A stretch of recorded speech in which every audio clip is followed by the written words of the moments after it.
मित्रों को जय जय सिया राम। प्रभु श्री राम की कृपा हमारे सभी मित्रों पर बनी रहे, यही हमारी शुभकामना है, यही हमारी मंगल कामना है। तो स्वामी विवेकानंद ने 18 मार्च 1900 को अमेरिका के सैन फ्रांसिस्को में संसार को बुद्ध का संदेश का व्याख्यान दिया। अपनी मुक्ति का रास्ता स्वयं गढ़ो। तो मित्रों, अगर आप मेरे चैनल पर नए हैं तो मेरे चैनल को सब्सक्राइब कर लीजिए और बेल आइकॉन जरूर दबाइए, ताकि जब मैं कोई धार्मिक वीडियो डालूं तो नोटिफिकेशन सबसे पहले आपके पास पहुंचे। भगवान बुद्ध ने निम्नतर प्राणियों के प्रति दया की शिक्षा दी और तब से भारत में एक भी ऐसा संप्रदाय ऐसा नहीं हुआ जिसने समस्त प्राणियों पशुओं तक के प्रति प्रेम की शिक्षा न दी हो। यह दया, यह करुणा, यह प्रेम ही वह है किसी भी सिद्धांत की अपेक्षा अधिक महान जिसे बौद्ध धर्म ने हमारे लिए छोड़ा है। बुद्ध के जीवन में एक विशेष आकर्षण है।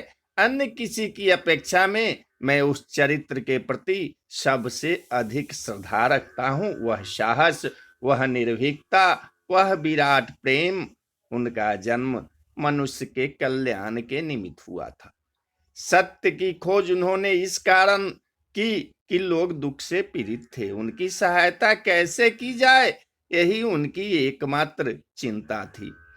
अपने सारे जीवन भर उन्होंने स्वयं के लिए एक विचार तक नहीं किया। हम अज्ञानी, स्वार्थरत, संकीर्ण मना मानव प्राणी इस पुरुष की महानता को कभी कैसे समझ सकते हैं। ईसा के जन्म से 600 वर्ष पूर्व बुद्ध के जीवन काल में भारतवासियों को अद्भुत शिक्षा मिला। वे निश्चय ही अत्यंत मुक्त मना रहे होंगे। विशाल जनराशि ने उनका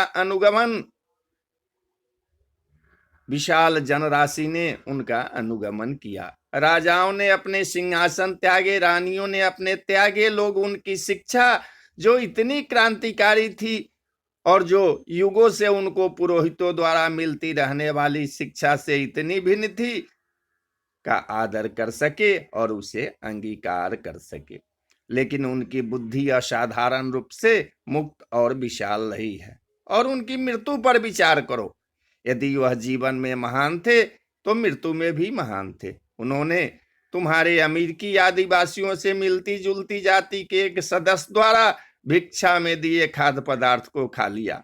कहा जाता है कि भगवान बुद्ध की मृत्यु विषाक्त भोजन से हुई थी। उन्होंने अपने शिष्यों से कहा, इस खाने को न खाना, किंतु उसे मैं अस्वीकार नहीं कर सकता। उस आदमी के पास जाओ और उससे कहो कि उसने मेरे जीवन की सबसे बड़ी सेवाओं में एक मेरे प्रति की है। उसने मुझे मेरे शरीर से मुक्त कर दिया है। जब उन्होंने एक शिष्य को रोते देखा तो उन्होंने उसकी भर्त्सना यह कहकर की कि यह क्या है, मेरी सारी शिक्षाओं का फल यही है। किसी मिथ्या बंधन को न रहने दो, न मुझ पर निर्भरता को, न इस जाते हुए व्यक्तित्व के मिथ्या महिमा मंडन को। अपनी मुक्ति का स्वयं ही निष्पन्न करो। मृत्यु के समय भी उन्होंने अपने लिए किसी विशिष्टता का दावा नहीं किया। उसके लिए मैं उनकी पूजा करता हूँ।